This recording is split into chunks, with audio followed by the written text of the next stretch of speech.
यस्य स्वयं स्वभावात्ति प्रभावे कृष्णकर्मणः तस्मै संज्ञानरूपाय नमोस्तु परमात्मने।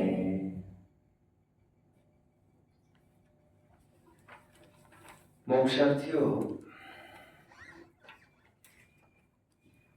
एक रुग्ण को किस चीज की जरूरत है? यदि उसे दवाओं का भंडार हाथ लगे, औषधालय बहुत बड़ा ऐसा आगार जिसमें विश्व की सभी प्रकार की दवाइयाँ रखी है,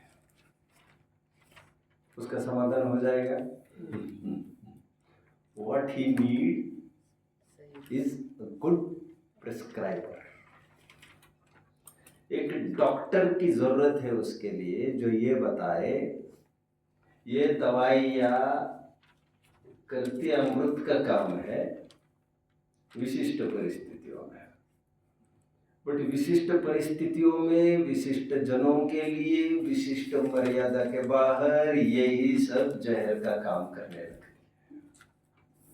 What may be good to you may not necessarily be good to the others।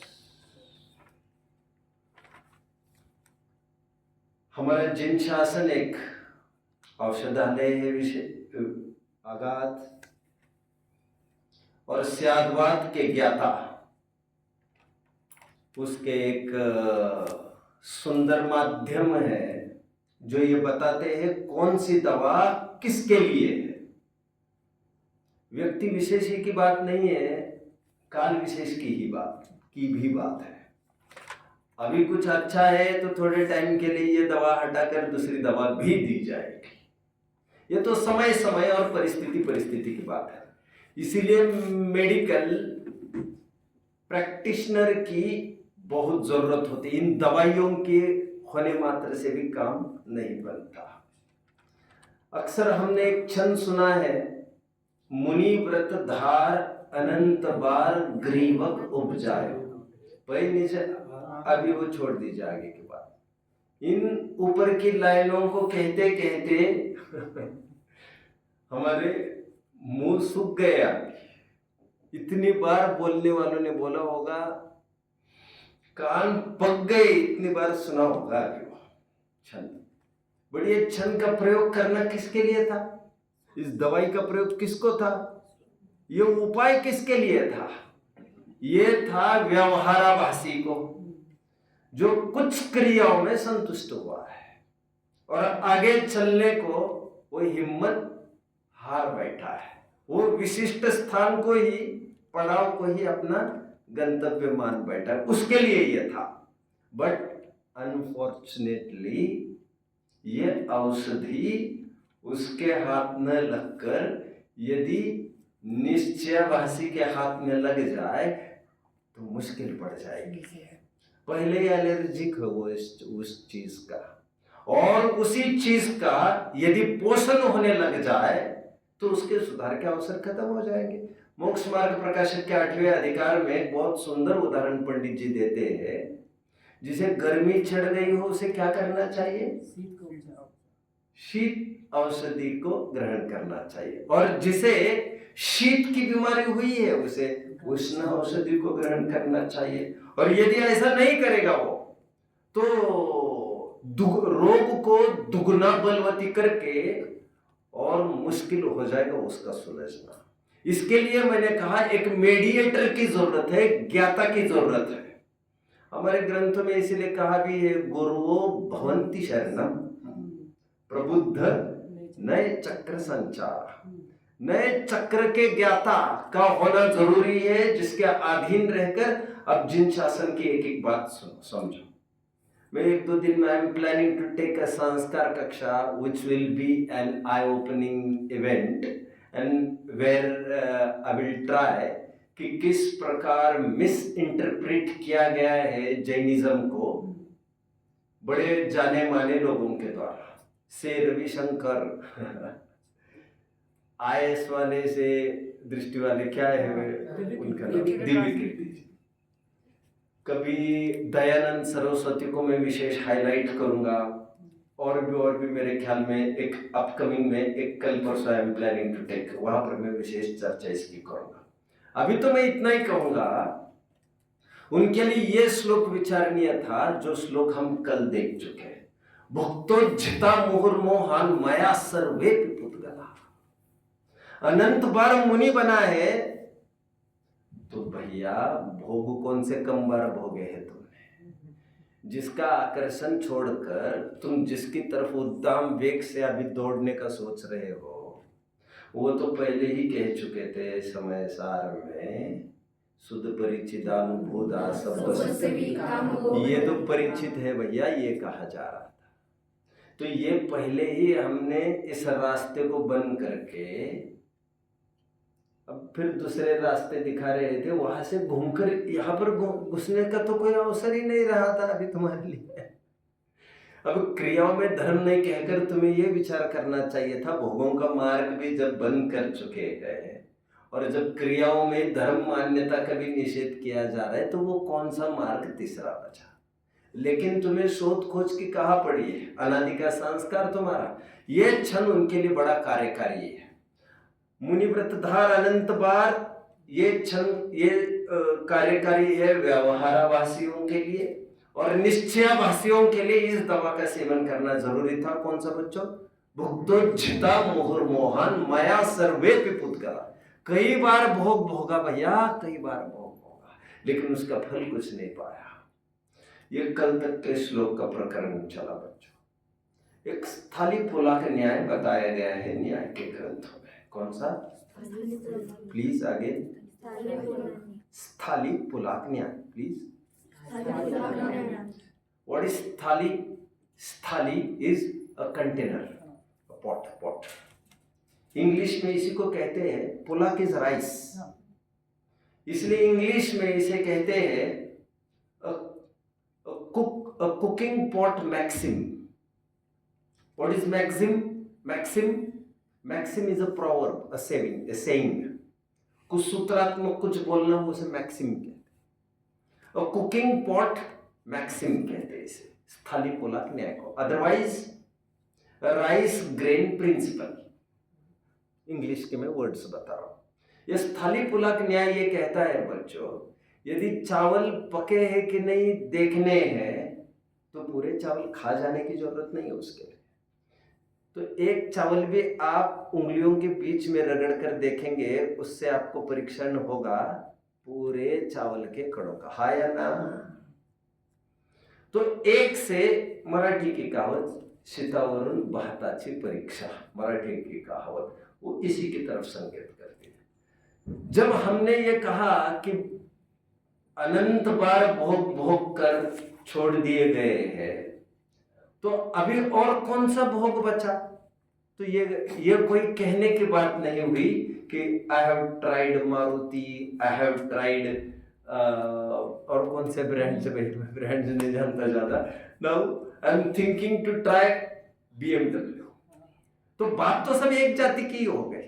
मैंने ये परफ्यूम यूज किया, ये परफ्यूम यूज किया, वो परफ्यूम एक बार यूज करके देखना है। मैंने दीवार तो देखी है, मैंने शोले तो देखी है, एक बार मुझे ये देखने का भाव है। तो यहां पर यह कहा जा रहा है यह सब एक जाति की है। एक को भोगने के बाद आपको यकीन होना चाहिए यह और इस जैसे सभी इसी एक ही थैली के सब चट्टे पट्टे हैं। क्योंकि एक भोग में कौन कितना कितना क्या क्या भोग सकता है, और तुम सब नहीं भोग रहे हैं तो बाकी के भोग भोगने वालों की तरफ देखा जा सकता है, उससे अनुमान किया जा सकता है तुम्हारे अतीत का। और जो क्षेत्र से दूर है, जो और भोग भोग रहे होंगे, सुखी होने का दावा भोगों से तो कोई नहीं करता है। चक्रवर्ती भी भोगों से सुखी होने का दावा नहीं कर रहे हैं, और चक्रवर्तियों से कौन सा भोग छूटता होगा? 6 खंड का वैभव उनके चरणों में लौट रहा है, और फिर भी उच्चिष्ट भोजी का एंड भी देखना चाहिए, अभागा भरत का भी एंड देख लेना चाहिए, जो हम कई दफे चर्चा कर चुके हैं। तो स्थाली पुलक न्याय से भी ये बात सिद्ध हुई कि अभी कोई भोग भोगना हमारा हमसे बचा नहीं है। ये सब सिद्ध होने के बाद बीच में और एक वन मोर थिंग, एक आत्मानंद बाबा जी हुए, मैंने कभी चर्चा की होगी, किसी ने सुना होगा। उनके पास एक लेडी आई जो असमय में विधवा हो गई। तो उसका तो इरादा था नहीं दूसरी शादी करने का, घर वालों ने बहुत प्रेशराइज किया कि दूसरा विवाह होना चाहिए इस उम्र में, तो अभी तो कुछ देखा ही नहीं है तुमने। तो आत्मानंद बाबा जी के कोर्ट में बात आ गई और सबका आग्रह था कि करना चाहिए। आत्मानंद बाबा जी ने सबको संबोधित करते हुए ये कहा, यदि इसके भाग्य में होता तो पहला ही जिंदा रहता ना, दूसरा करके वो जिंदा रहेगा इसकी गारंटी क्या। और फिर बोले, फिर यदि दूसरा भी मर जाएगी तो क्या करोगी? तो तीसरा करेगी क्या? यदि तीसरा भी मर जाए तो क्या करोगी? तो फिर तू ये बता मुझे, वेश्या में और इसमें फर्क क्या रहेगा? हमारी जैन शासन की भी मर्यादा ये कहती है कि स्त्री दूसरी बार विवाह नहीं कर सकती। बहुत अच्छे अच्छे लेख मैंने पढ़े थे जुगल किशोर जी मुख्तार के, लगभग 100-125 वर्ष पहले के वे लेख है, विवाह समुद्दिश्य। किसी को हाथ लगे तो कभी पढ़ लेना चाहिए, बड़े सुंदर है। महिलाओं को दूसरी शादी करने की इजाजत क्यों नहीं है ये बताया गया है। हालांकि समर्पण वाले पुरुषों को भी ये चाहिए, एक बार उन्होंने चख लिया है संसार का रस तो उनको दूसरी बार फिर से दाव नहीं लगाना चाहिए। विरक्ति होने के लिए इतना अवसर भी काफ़ी है। मेरे सामने ऐसे भी उदाहरण है, मैंने आपको बताया था शांतिनाथ सोनाज, अखलूज के थे बच्चों, पेट्रोल पंप पर काम करते थे। सोनाज आप जानते हो ना, सोनाज पेट्रोल पंप वाले। वैसे आपने शांतिनाथ सोनाज को देखने का तो सवाल ही नहीं, तब तो आप पैदा भी नहीं हुए हो। मैंने उनको देखा भाग्य से। बच्चों पेट्रोल पंप पर काम करने वाले थे, कितना कमाता होगा पेट्रोल पंप वाला। उस समय में उनकी पत्नी चली गई, तब उनके 7-8 बच्चे हो गए थे। तब 7-8 बच्चे हुए, शादी एक की भी नहीं हुई थी और मर गई पत्नी उनकी, अभी बच्चे छोटे छोटे ही थे। 7-8 बच्चे जिसके है और पेट्रोल पंप पर काम करने वाला है वो, और पत्नी नहीं है। एक जन क्या सोच सकता है बच्चों के वैसे मुझे कोई राग नहीं, वैसे मुझे कोई रस नहीं, बच्चों के माथे ठोकता जाता है। उस आदमी ने, शांतिनाथ सोनाज ने, जीवन भर विवाह केवल इसीलिए नहीं किया कि दूसरी माँ मैं लाऊंगा इनको, उसके भी बच्चे होंगे, वो मेरे बच्चों को किस दृष्टि से संभालेंगे, और कल मेरी भी दृष्टि ठीक नहीं रही मेरे बच्चों के प्रति, जैसा कि देखने में आ रहा है। हम भी स्वयं को समझने में काफ़ी टाइम लगाते हैं। जैसे हम स्वयं को समझते हैं ज़रूरी नहीं हम वैसे ही हो। ज़रूरत होती है थोड़ी परिस्थितियों के आने की। काफ़ी परिस्थितियाँ बदलती जाती है, ठोकर लगती रहती है, और हम अपना चेहरा फिर दर्पण में साफ साफ देखने लगते हैं, मैं स्वयं को क्या समझ रहा था और मैं क्या निकल गया यार। एनीवे, और उन्होंने जीवन भर सभी बच्चों को संभाला, उनके विवाह कराए, सब कराया। एक पुरुष क्या कर सकता है? आज वो 8-10 पेट्रोल पंप का मालिक है। आज मतलब वो तो कब के चले गए, 20 साल हो गए उनको जाकर। उनकी हयाती में उन्होंने इतना किया था, कितने बड़े बड़े शोरूम्स चलते, कितना तामझाम अभी खड़ा है आज भी उनका, वो देख सकता है। एनीवे खैर, बट उनका एक ही था समर्पण। बात में पैसे कमाने की तरफ मेरा संकेत नहीं है। इन बच्चों की परवरिश मैं ही करूंगा, उनको संस्कारित मैं ही करूंगा, और संसार का रंग एक बार देख लिया नए सर से अभी फिर से देखने की कोई उमंग नहीं रही है। एनीवे, मुझे याद आता है एक प्रसंग, नाम तो नहीं बताऊंगा, बट मंगलायतन में एक बालक पढ़ता था। एक्चुअली समय में ही उसको घर पर उसके आग लग गई, सब भस्म हो गया, और धू धू करके 2-3 मंजिली खाक हो गई उसकी। तो इस परिस्थिति में खड़ा होगा। 1 साल भी पूरा हुआ नहीं बच्चों, और जो पुरुष है ना, मतलब जो लड़का पढ़ता था ना, अब उसके पिता स्वयं यहाँ वहाँ घूमने लग गए दरवाजे पर कि भैया दरवाजे पर, मतलब मुझे शादी करने दूसरे, मुझे कोई लड़की हो तो दे दो, मुझे कोई लड़की है तो दे दो। जब पवन जी के सामने ये केस आया, पवन जी इतने लाल हो गए कि अभी शर्म नहीं आती तुम्हें?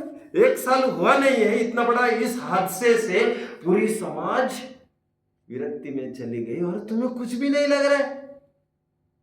हट जाओ मेरी नजर से हट जाओ। एनीवे, खैर, स्थली पोला के न्याय के नियम से मैंने केवल इतना कहना चाहा, जिसने एक चीज आजमाई है एक बार, वो फिर से उसको नहीं आजमाना चाहिए। एक दोस्त हमसे रूठ गया है, उसका फल ये नहीं होना चाहिए कि हम किसी और एक जन से नए सिरे से दोस्ती करें। जब एक दोस्त से आपको ये निर्णय हो चुका है, तो जो आज ये रिजल्ट आया इस दोस्त का 3 साल के बाद, और तुम्हें लग रहा है ये तो सांप का सांप निकला, इतना दूध पिला कर, ये तो वैसे ही दुर्जन निकला है, और जिसकी तरफ आप देख रहे हो आज बड़ी उम्मीद से, 3 साल के बाद फिर आपको हताश निराश होना पड़ेगा।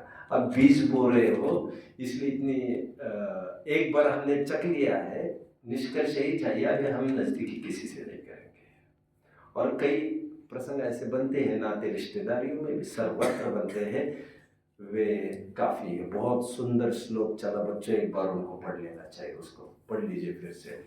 भुक्तोचिता मुहुर्मोहान् मया सर्वेपि पुद्गला उच्छिष्टे स्मृतिस्वद्य मम विज्ञस्य का स्पृहा। आज एक नया श्लोक चलेगा, तो वो भी अपने अपने तरीके का बहुत सुंदर श्लोक है। पढ़ते श्लोक पढ़ते पहले। कर्म कर्म हिता बंधी जीवो जीव हितस्पृहा स्व स्व प्रभाव भूयस्त्वे स्वार्थं को वा न वांछति। फिर से पढ़िए बच्चे एक बार।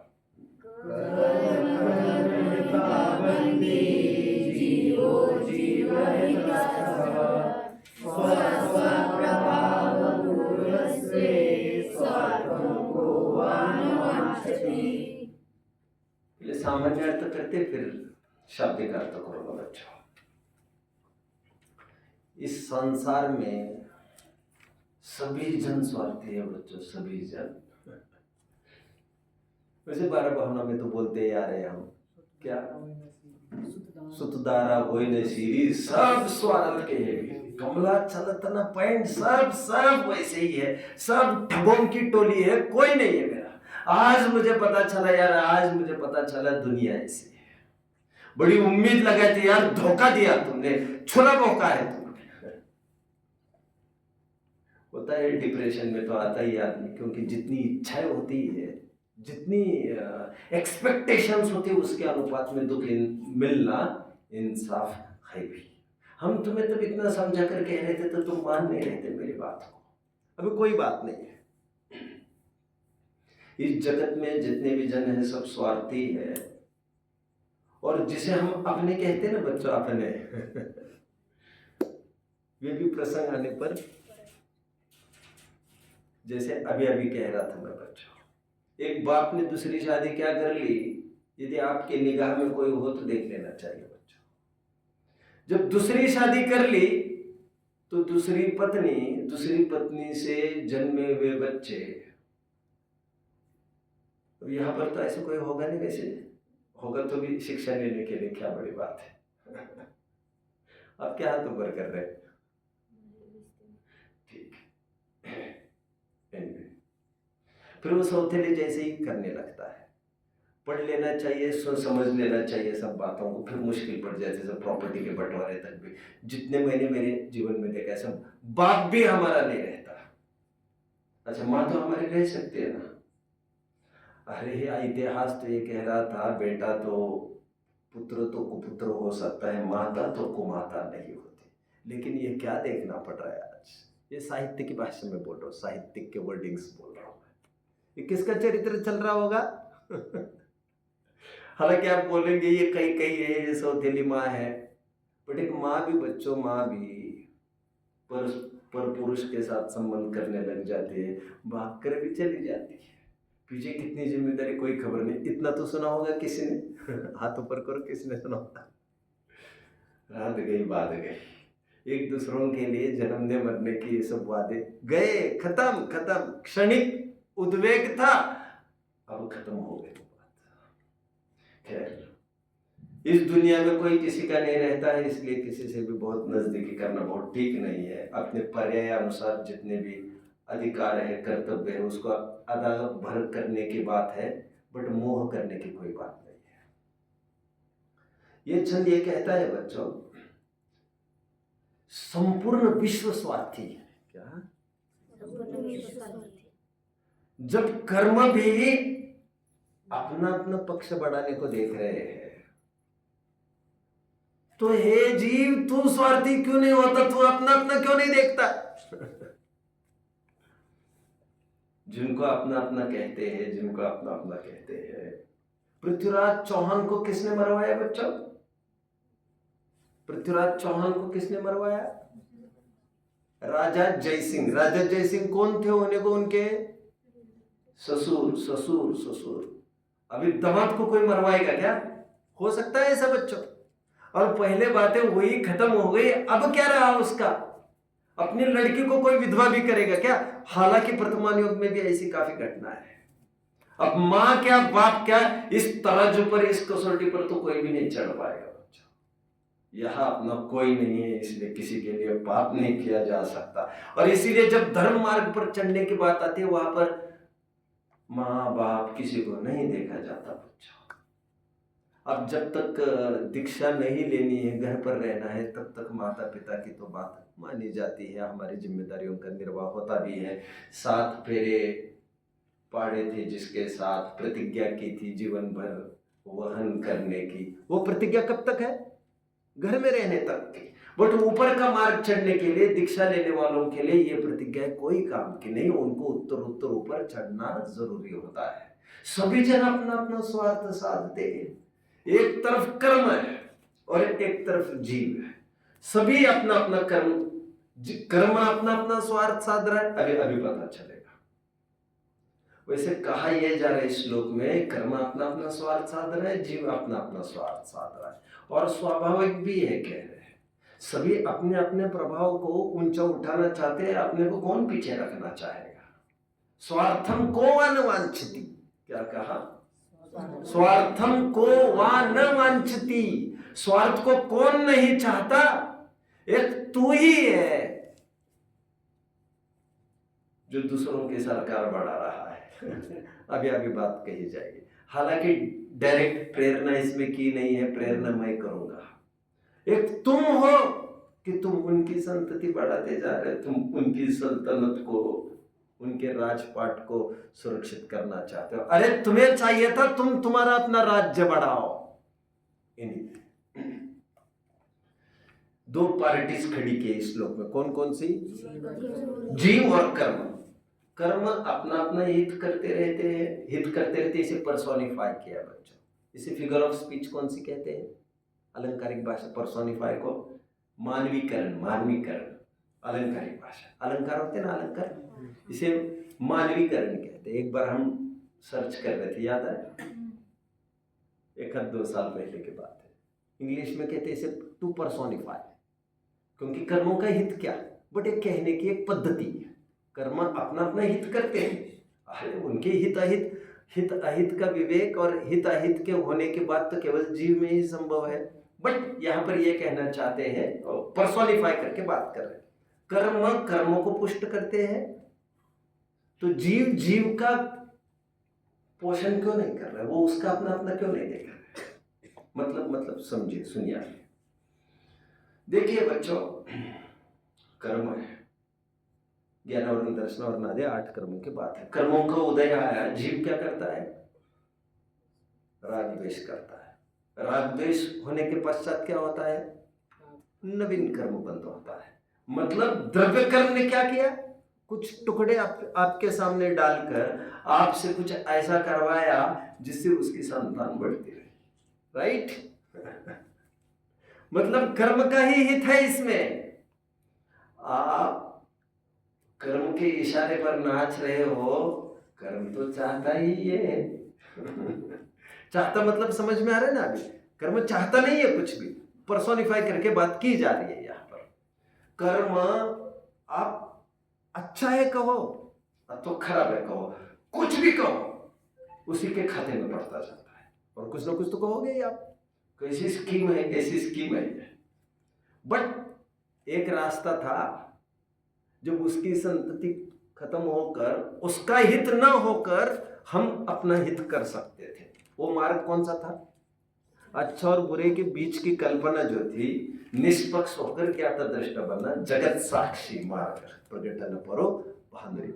तो ज्ञाता दृष्टा बने रहना एक उपाय था, जहां पर संवर निर्जरा चालू होती, हित तुम्हारा होता और कर्मों की भी निर्जरा चालू होती, उसकी संतति खत्म होती।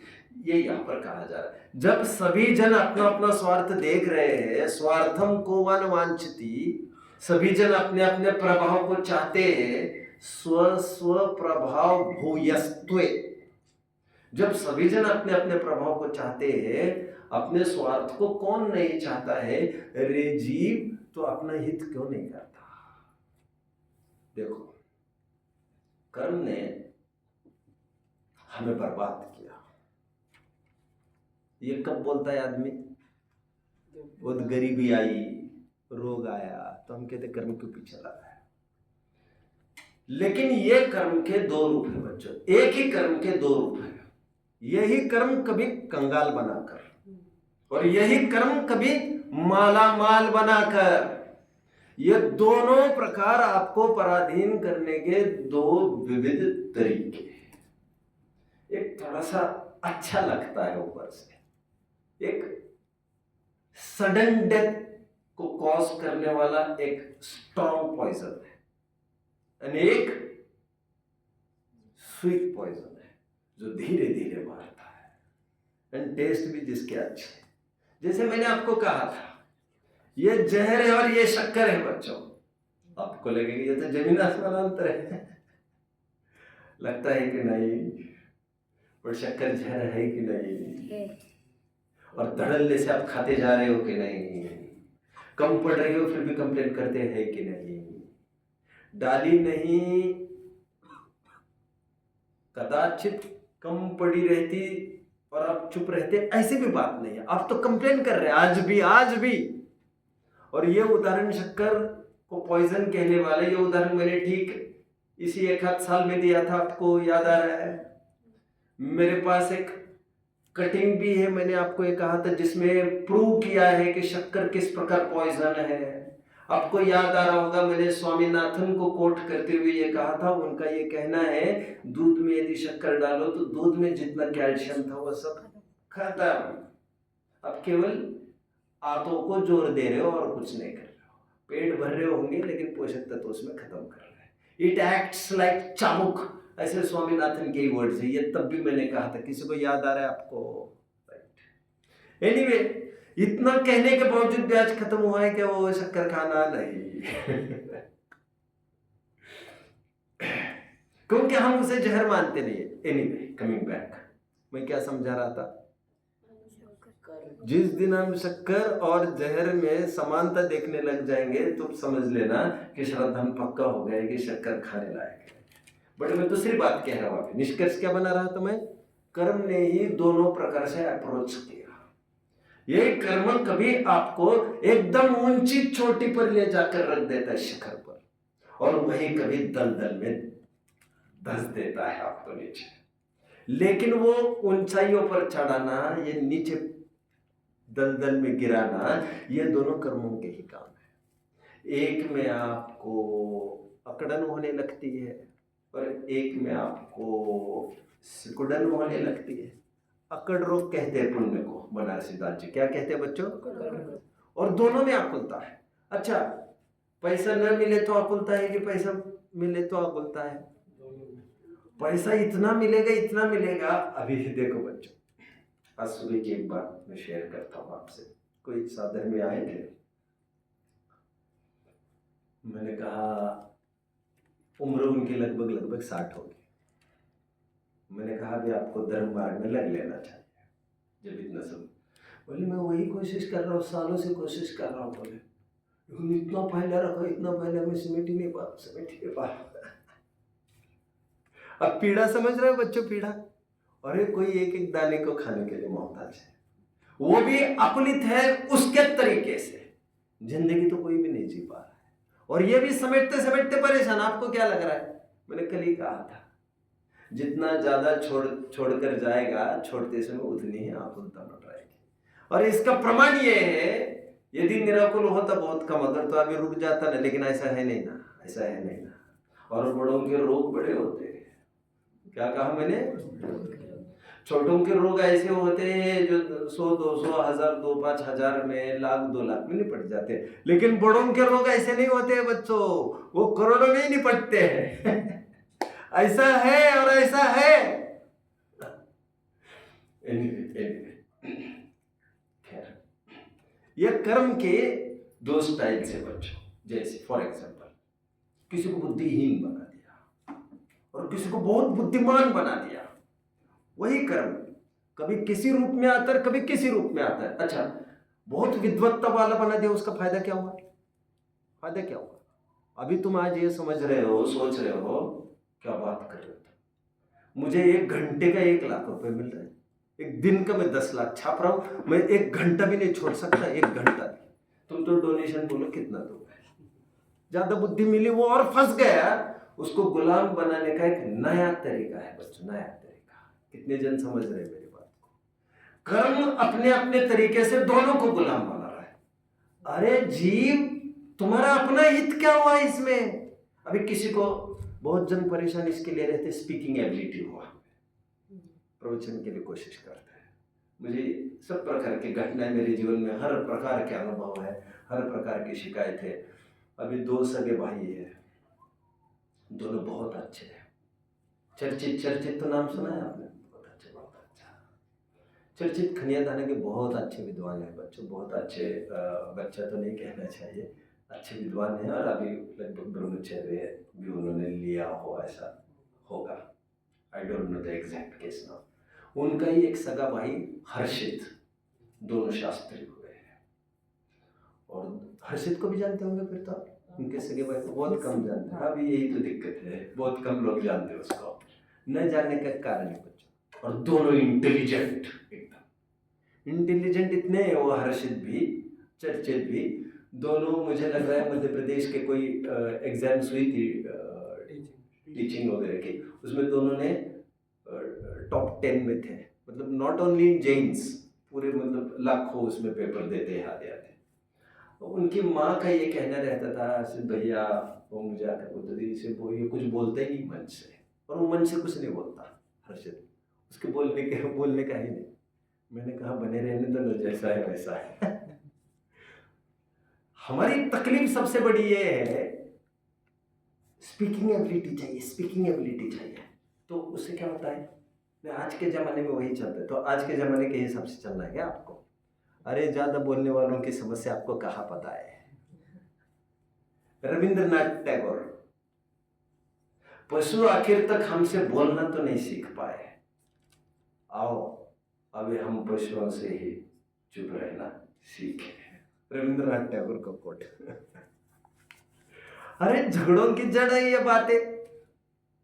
कितना वरदान है ये, जिनको कम बोलने की आदत है, गंभीरता की निशानी है। और बातों से क्या होता है भैया? बातों से क्या होता है? गूंगा गुड़ खाएगा तो उसको मीठा नहीं लगेगा क्या? उसको एक स्पीच देना जरूरी है कि गुड़ पर बोलो ना बच्चों। अरे जितनी देर वो स्पीच देगा उतनी देर में वो खा भी सकता था, उसका दुर्भाग्य, उसको स्पीच देने पड़ रहे। ओह, एनीवे, कर्म के 2 रूप बच्चों, एक को बोलने की एबिलिटी है और एक में बोलने की एबिलिटी नहीं है। कौन सा अच्छा? लेकिन दोनों प्रकार से जीव को गुलाम बना देता है। हालांकि जीव के पास मिथ्या तो होना जरूरी है, मिथ्या तो नहीं होगा तो कर्म उसको गुलाम तो नहीं बना सकेगा। फिर स्पीकिंग की एबिलिटी होना न होना उससे कोई बहुत फर्क नहीं पड़ेगा। पर स्पीकिंग की एबिलिटी हो तो उसी में जोर लगाता रहता है, उसी में आकड़ता रहता है।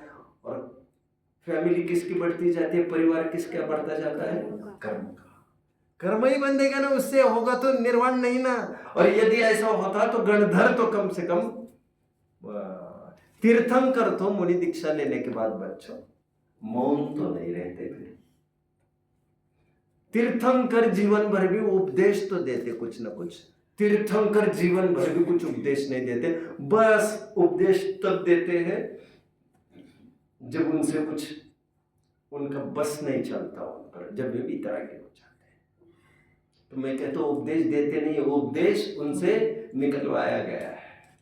वे बोल नहीं रहे हैं, उनसे बुलवाया जा रहा है। वो मशीन फिट की है, वो आपने वो 4 बार खिरना है सो खिरता रहेगा। एनीवे, खैर मैं किस बात की सिद्धि कर रहा हूं अभी, जीव कुछ भी एक्टिविटी करे, यदि वो बहिर्प्रवृत्ति हो, बहिर्लक्ष्य पूर्वक प्रवृत्ति हो, तो संतति और परिवार समृद्धि तो कर्म की ही होगी। जीव अपना क्यों नहीं सोचता कह रहे इसमें, मतलब जीव यदि अशुभ भाव छोड़कर यदि शुभ भाव करने लग जाए तो परिवार, वो कर्मों का परिवार क्यों बढ़ाने में लगा है कह रहे, या तो कर्म कर ही रहे खूब टुकड़े डाल डाल के। तो जीव को चाहिए वो स्वरूप गुप्त हो जाए, वो अपना अपना देखे, जिससे जीव अपना अपना हित करने लग जाएगा। कितने जन समझ रहे, इतना छोटा थीम इस श्लोक में दिया गया है।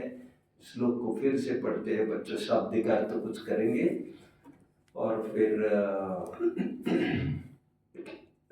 इक्वेशन देखेंगे। फिर आज भैया भी कुछ बोलना चाहेंगे आपके सामने, तो उनका भी अपन सुन लेंगे। आइए देखिए श्लोक कौन सा है बच्चों, आइए 31 श्लोक देखो। कर्म कर्म हिताबन्धि जीवो जीव हितस्पृहा स्व स्व प्रभाव भूयस्त्वे स्वार्थं को वाञ्छति। कर्म कर्म हिताबंधी, हिताबंदी कहकर ये कहना चाहते हैं कर्म कर्म का हित करता है। और किस प्रकार करता है, बांध कर। कर्म क्या करता है, कर्म को ही बांधता है। अभी सुनिए बच्चों, सुनिए जरा। कर्म मतलब यहाँ पर कौन सा कर्म है, द्रव्य कर्म। शाबाश।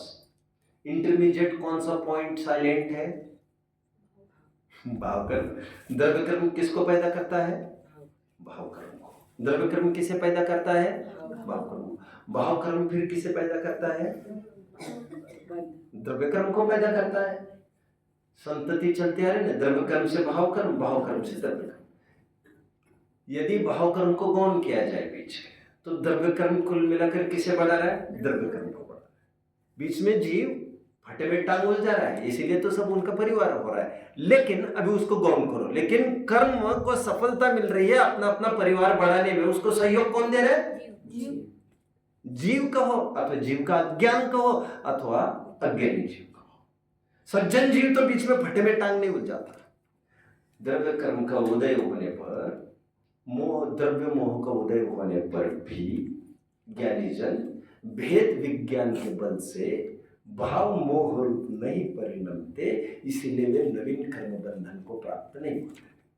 यदि द्रव्य कर्म के उदय मात्र से ही जीव संसार में परिभ्रमण करता, तो कोई भी जीव कभी भी निर्वाण की प्राप्ति नहीं कर सकता होता। मतलब बीच में वो उदाहरण तो सुना होगा ना आप लोगों ने, जब वाइड बॉल डाली जा रही थी तो जब रन बैट काय के लिए बीच में डाल रहे थे। एक नया अवसर तुम दे रहे हो, काय के लिए नया अवसर, जब वो आउट स्विंग पर चल रहा है, तुम बीच में बल्ला डाल के तुम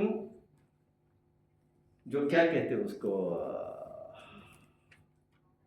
विकेट कीपर के इस तरफ कौन रहता है, स्लीप, राइट। तो तुम कैच वहां, तुम्हारे बैट वहां पर धड़क जाएगी गेंद को, तो जबरन तुम आउट हो जाओगे। तो तुम बैट बीच में डालो ही मत ना, तुम्हारे पास एक ऑप्शन था, तुम उस बॉल को लेट गो कर देते। बट आदत ये है, तुम्हारे स्टंप पर कोई आपत्ति नहीं है, तुम काहे के लिए बीच बीच में करते जा रहे हो। और कर्म का उदय आ रहा है, वो अपना अपना नाच दिखाकर कर्म खेल के भी चला जाता। यहाँ पर गोरा काला रंग आ जाता, यहाँ पर कुछ विद्वत्ता आ जाती, अथवा बुद्धिहीनता आ जाती। लेकिन मैं मूर्ख, मैं प्रवीण, ये मानने की जरूरत तो नहीं थी। अच्छा, उससे कुछ अच्छा होता है, उससे कुछ खराब होता है, ऐसा भी नहीं है। आगम से भी ये बात सिद्ध है, ज्ञान नौ पुरों का पाठी भी पीछे रह जाता है और अष्ट प्रवचन मातृका का ज्ञाता भी केवल ज्ञान की प्राप्ति कर जाता है। ये बात आगम से भी सिद्ध थी। अच्छा, लोक में भी ये बात सिद्ध है। सर सेठ हुकुमचंद जी जानते हैं बच्चों?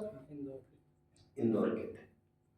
अब उनके बारे में काफी कुछ बोला जाता है और कहा जाता है एक टाइम था जब अंग्रेज भी उनसे कहा जाता था हजार हजार 2-2 हजार सोने के चांदी के थाली के सेट लेके जाते थे।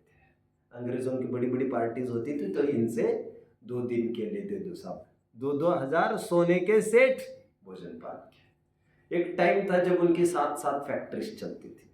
आज से मैं 100 साल पहले की बात कर रहा हूँ। अब जानते थे वो आदमी सर सेठ हुकुमचंद, क्या नाम? और उनकी इतनी चलती थी बच्चों, आज उन्हीं की बदौलत महावीर जयंती की जो छुट्टी है उन्हीं की बदौलत है। और सागर के मंच से जब अपील हुई थी, पन्नालाल जी वगैरह काफी विद्वान थे मंच पर, तो सबने मिलके अपील की थी उनको वहां पर कि हम तो ब्रिटिशों का राज्य चलता था, ब्रिटिश थे अभी यहाँ पर, तो उन्होंने कहा था हम अपील करते हैं सर सेठ जी से कि वे दाव लगाए, रिकमेंडेशन करें, अंग्रेजों में कुछ करे आगे बढ़कर, और जब और जयंतियाँ सबको बाकी के मनाए जाते हैं तो अपने जैनियों का भी कुछ हो। महावीर दीपावली की तो छुट्टी वैसी ही दी जाती थी, लेकिन दीपावली को छुट्टी देने के कई कारण थे, उसमें तो हिंदू संस्कृति सब अपना अपना, बट जैनियों का अलग से कुछ स्टैंड हो इसके लिए, तो उन्होंने मन से ये कहा था ठीक है मैं बात कर लूँगा, काम हो जाएगा। कई काम उन्होंने अपने हयाती में किए थे जो मैं कभी टाइम आने पर बता दूंगा आपको। खैर, कितने पढ़े लिखे होंगे वे? अरे बच्चे सिग्नेचर नहीं कर सकते थे वे अपने सिग्नेचर कैसे करते थे जानते आप? हुक्मचंद लिखना नहीं आता था उनको।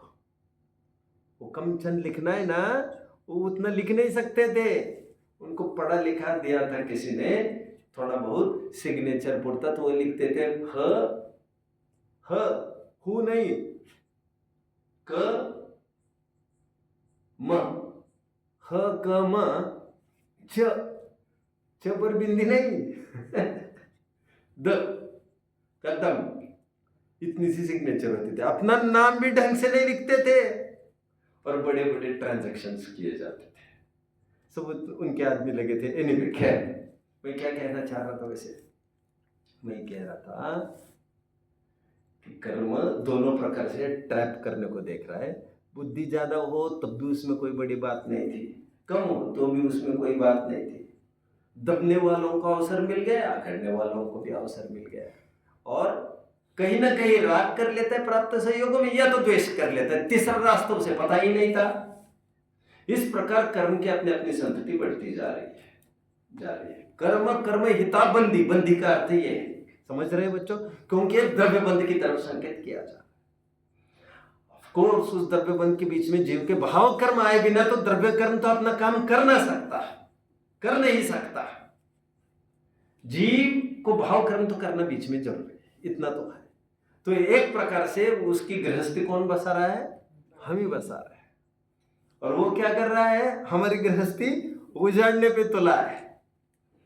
जीवो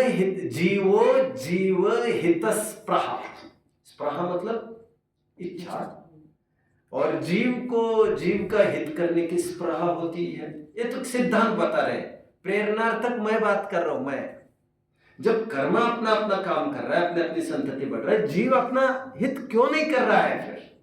फिर नीचे कह रहे सभी जन इस विश्व में अपना अपना प्रभाव बढ़ाने को देख रहे हैं। स्व प्रभाव भूयस्त्वे स्वार्थम कौन अवांछति, स्वार्थ कौन नहीं साधता अपना, सभी जन तो अपना अपना स्वार्थ साधते हैं। तो जीव को भी अपना अपना स्वार्थ साधना चाहिए, झटिति निजे हित करो, अपना अपना हित करना चाहिए। इससे जुड़ा हुआ ही कल तो एक श्लोक चलेगा, एक बहुत ही सुंदर श्लोक चलेगा। देखो बच्चों, बातों में जैसे हम बातें करने लग जाए आपसे क्लास के बाद, आधा घंटा बात करते खड़े हैं, कैसा लगता होगा आपको? अच्छा लगता है? अच्छा, फोन देखने में टाइम चला जाता है, कैसा लगता है? आधा घंटा गया, 1 घंटा गया, ओ 2 घंटा गया, गए गए गए। अभी आज कैसे लग रहा है? एक बहुत अच्छी चीज देखी थी बच्चे, ग्राफ देखा था मैंने, देखो तो ग्राफ देखो हमने,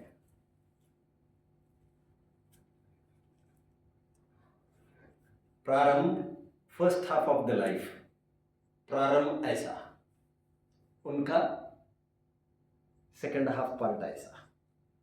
कितने जन समझ रहे हैं बात को? मैं अभी स्केच नहीं कर सकता, आप समझ लीजिए अच्छे से आगे ना आगे। ये एक फिगर समझ लीजिए आप, ये फिगर देख लीजिए, देख रहे हैं आप? जो first half of the life ऐसा बिताता है, ऐसा बिताता है मतलब चढ़ाई का, challenging with so many efforts.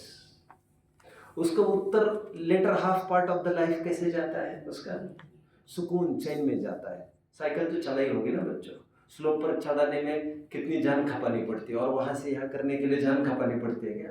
केवल ब्रेक को संभालना पड़ता है, राइट?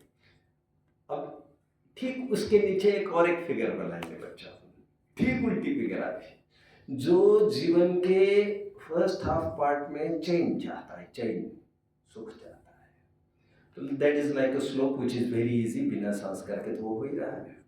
बैड कंपनी में खड़े हो जाओ, किसी को गाली दे दो, पापा के जेब में से थोड़ा पैसे चुरा के ले जाओ, स्कूल में कुछ मिलता है, थोड़े से गुटखे की पुड़िया वुड़िया खा लो, थोड़ा सा, आप समझ रहे हैं ना मेरी बात को बच्चों? थोड़ी चैन कर लो, ऐशो आराम भोग लो। कब? First half part of the life. फिर दूसरे पार्ट ऑफ लाइफ में, उत्तरार्ध में, हमारे जीवन के उत्तरार्ध में, ये यदि ऐसा होगा तो उत्तरार्ध कैसे होगा? That will be like this. आप फिगर देख रहे हो?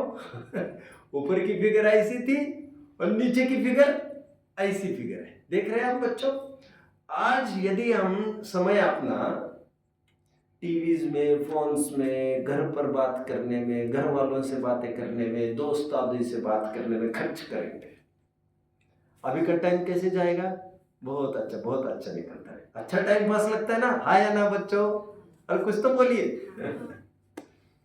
बट लेटर हाफ पार्ट में, जीवन के उत्तरार्ध में, बुढ़ापे में, जब आप हतबल हो जाओगे, जैसे कल मैं बोल रहा था, बिछाने पर बेड रिडन हो जाओगे और आप पाएंगे आपके कमरे में भी कोई नहीं है वहां, क्योंकि सब बुढ़े हो गए, तुम्हारे बराबरी के आधे तो चलने पड़ गए। अब आधे जितने में निपटने की कगार पर है, कुछ अस्पताल में होंगे तो होंगे, उनके पास शायद ही कोई होगा, और होंगे 2-5 घरों पर भी वो इस लायक नहीं है कि कोई उनको यहाँ पर लाकर छोड़े या तुम्हें उनके पास लाकर छोड़े। ऐसी दशा होगी कि नहीं? उस बुढ़ापे में काम की क्या चीज थी बच्चों? तत्व ज्ञान का तात्पर्य 2 चीजों से है। एक तो परमार्थ का तत्व ज्ञान, मैं आत्मा, और मुझे क्या फर्क पड़ता है, मैं अकेला, में तो मेरा तो स्वरूप ही अकेला है, ये समझ। जीवन मरण किसका? बाप बेटे, भाई बेटे, ये किसके? क्या चर्चा, क्या क्या उसमें क्या बात है? ये एक बात। व्यवहार का तत्व ज्ञान क्या? व्यवहार का तत्व ज्ञान जीवन में इन सभी प्रसंगों को छोड़कर बातचीत करना, टाइम पास करना, इन सब को करके, समर्पण करके, बहुत बड़ा, यदि आप कंठपाठ में लगा लेते हैं तो बुढ़ापा उनका कैसे हो जाएगा? अकेले में भी पढ़ जाएंगे तो उनके कंठ में इतनी विद्या मिलेगी, इतनी विद्या बनेगी, तो उनको अंधत्व भी आ जाए। और बुढ़ापे में ऐसा हो सकता है कि नहीं बच्चों? काम ही नहीं करती आंखें, अब वहां पर मोतियाबिंद भी काम नहीं करता, सभी इंद्रिया वहां पर जीरो हो गई, वहां पर आपके क्या काम आएगा? तब भी आप खुश किस बल पर रहेंगे? तो आपको क्या चाहिए? आपको फर्स्ट हाफ पार्ट अच्छी चाहिए, लेटर हाफ पार्ट खराब चाहिए, कि उल्टा चाहिए? क्या चाहिए आपको? हालांकि फर्स्ट हाफ पार्ट भी खराब नहीं है, उसमें कष्ट सा दिखता है, इसलिए बोलना पड़ता है ऐसा कायदे से। आज भी वो सुखरूप है, तभी तो उसका फल सुखरूप है। यदि यह सुखरूप नहीं होता तो उसका फल भी सुखरूप नहीं होता। कितने जन फॉलो कर रहे हैं? इसीलिए हमें चाहिए ऐसा कुछ काम करे जो जीव के हित का हो, और समय हम खराब करेंगे अभी कर्म के हित की बातों में, तो बात वही है, फिर कर्म ही हावी होगा, फिर जीव को तो छूटने का कहाँ रास्ता होगा? इक्वेशन क्या बनेगा बच्चों? बोलो। संसार इज इक्वल टू स्वार्थी और कर्म इज इक्वल टू स्वार्थी ब्रैकेट अपने हित कर रहा है ब्रैकेट क्लोज जीव को भी अरे बहुत बड़ा हो गया। therefore जीव को भी स्वार्थी होना चाहिए ब्रैकेट आत्मा का कल्याण करना चाहिए ब्रैकेट क्लोज। आप बोलिए। संसार में प्रवृत्त होना इज इक्वल टू कर्मों की उत्पत्ति। बोलिए। कर्म इक्वल्स टू स्वार्थी और जीव इक्वल्स टू कर्म इज इक्वल टू स्वार्थी एंड जीव इज इक्वल टू नहीं, ऐसा भी नहीं। यहाँ पर तो दोनों अपना अपना काम करते हैं, ये बताना चाह रहे हैं। अतः ये कर्म जब अपनी ग्रोथ में लगा है, कर्म जब अपनी संतति को बढ़ा रहा है, कर्म गिव्स राइज टू कर्म, जीव गिव्स राइज टू जीव। कर्म कर्म का हित देखता है, जीव जीव का हित देखता है। ऐसा लिखिए आप। क्या लिखिए आप? कर्म एरो गिव्स राइज टू कर्म का बंधन एंड जीव गिव्स राइज टू जीव का हित। ऐसा लिखिए आप। ये वैसे 4 भी बन सकते हैं बच्चों इसके, मैंने 2 ही बनाए हैं। अनादिकाल से क्या क्या चलता रहा है, जैसे कर्म कर्म का हित करता है और जीव भी कर्म का ही पोषण कर रहा है। अभी एक्सपेक्टेड क्या है, ये 2 अलग से बन सकते हैं, जो मैंने डायरेक्ट गिनाया आपको। कर्म अपना हित करने में लगा है, जीव को चाहिए वो अपना हित करे, और जीव अपना हित करने लग जाएगा तो कर्म बचेगा क्या? तो सूख कर खत्म होने वाला है। वो कहा अपने अपन खाद पानी डाल रहे थे भी तो फल फूल रहा। हम खाद पानी नहीं डालेंगे तो कर्म की संतति खत्म होगी, जो हम रोज मंगलाचरण में बोलते। क्या बोलते हैं बच्चों? जिनवानी स्तुति। और कर्म क्या है? कर्म के अवसान का बोलते हैं ना, हालांकि जानते आप लोग कर्म के अवसान का कहते हैं, टेक्निकली बोलना चाहिए बंध का अवसान। अवसान का मतलब होता है अभाव, अभाव। तो कर्म के अभाव का उपाय हमें करना है। तो हम अपना करेंगे, अपना घर भरेंगे तो बेघर होने ही वाला है कर्म। वो तो दोनों में से एक ही कोई टिकेगा, फिर उसको कुछ बने मिलेगा नहीं उसको, तो फिर वो तो और कोई दूसरा ढूंढेगा, कोई ग्राहक जो मोही होगा, फिर उसकी गृहस्थी उसके बल पर चलेगी। अभी टाइम हो रहा है, भैया भी कुछ बोलेंगे, फिर मैं कुछ और बात कल करूँगा। वैसे आज श्लोक सोचो।